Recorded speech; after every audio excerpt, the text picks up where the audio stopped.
minsan talaga mga pulis ng iba buaya talaga. Kahit walang violation, gagawa ng violation para lang magkapera.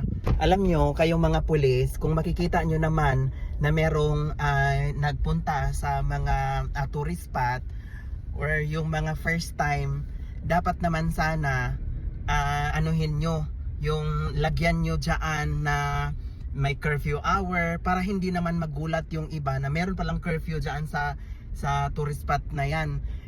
Dahil syempre nakakagulat yung ganon, tapos manita kayo bigla, tapos naka-high pa yung ano nyo, yung ilaw nyo, hindi namin alam na police pala kayo kasi nakapatay yung patrol light. Syempre hindi namin alam kung police kayo. Syempre first time namin pumunta doon sa doon sa pinuntahan namin, tapos walang nakalagay na curfew hour, tapos nagbabarbecue lang kami. So ano nyo naman, hindi yung di porket police kayo na ka-uniform lang kayo, ang taray-taray nyo, ay may curfew kami dito, nagaganon.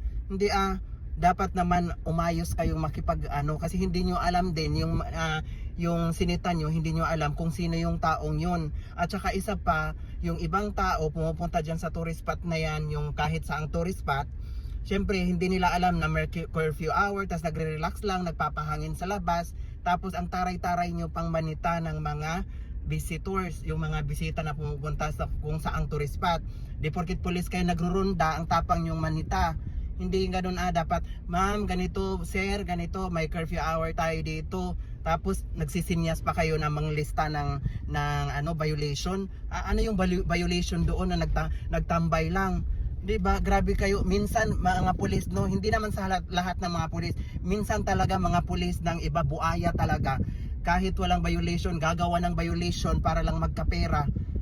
Paano kung walang lisensya, ticket na naman. Diyos ko, anong connect doon sa pagtatambay tapos manghingi kayo ng lisensya? Diyos ko, para kayong mga talaga, no? Naka-uniform lang kayo, nakapag-graduate lang kayo ng pulis, ganyan na yung nyo, ganyan na yung attitude nyo.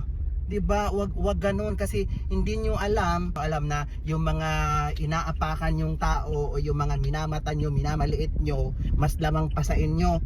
Sus Maria Josep, hindi naman sa no, hindi lahat ng pulis, pero meron lang mga pulis talaga na mga mataray. Akala mo kung sino.